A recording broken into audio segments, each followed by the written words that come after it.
सुरा हुडहुद हुड एक अलिफ लामरा।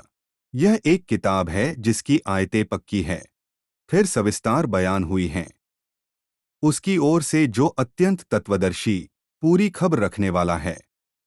सीख। यह आयत हमें बताती है कि कुरान इंसानों की बनाई हुई किताब नहीं, बल्कि अल्लाह की ओर से उतारी गई हिदायत है। इसकी हर आयत में हिकमत, सच्चाई और इंसान की भलाई का संदेश है।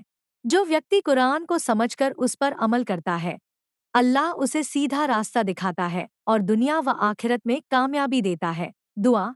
ए अल्लाह, हमें कुरान को समझने, उस पर अमल करने और उसकी हिदायत के अनुसार जीवन बिताने की तौफीक अता फरमा।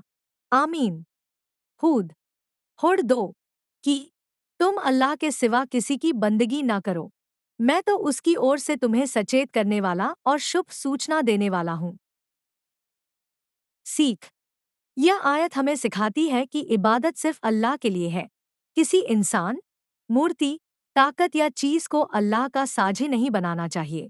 नबी सल्लल्लाहु अलैहि वसल्लम का काम लोगों को अल्लाह के अजाब से डराना और ईमान वालों को उसकी रहमत और जन्नत की खुशखबरी देना है।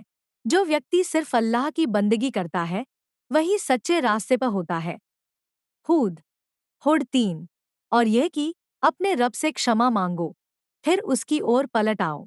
वह तुम्हें एक निश्चित अवधि तक सुखोपभोग की उत्तम सामग्री प्रदान करेगा और बढ़ बढ़कर कर्म करने वालों पर वह तद्धिक अपना अनुग्रह करेगा।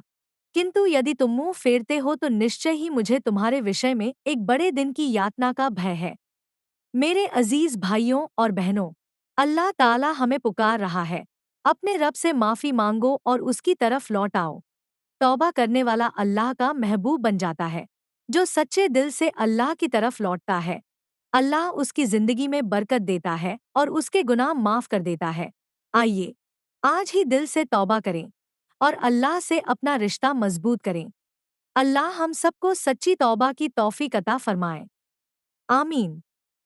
हूद हुड 4 तुम्हें अल्लाह ही की ओर पलटना है और उसे हर चीज की सामर्थ्य प्राप्त है। सीख।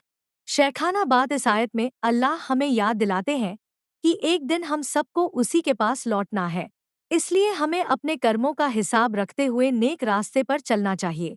अल्लाह हर चीज पर कादिर है। वह हमारी तौबा कबूल कर सकता है, हमारी मुश्किलें आसान कर सकता है और न्याय के दिन हर इंसान को उसके कर्मों का बदला देगा। हूद हुड 5 देखो, ये अपने सीनों को मोड़ते हैं, चाहिए कि उससे छिपें। देखो, जब ये अपने कपड़ों से स्वयं को ढांकते हैं, वह जानता है जो कुछ वे छिपाते हैं और जो कुछ वे प्रकट करते हैं। निस्संदेह वह सीनों तक की बात को जानता है।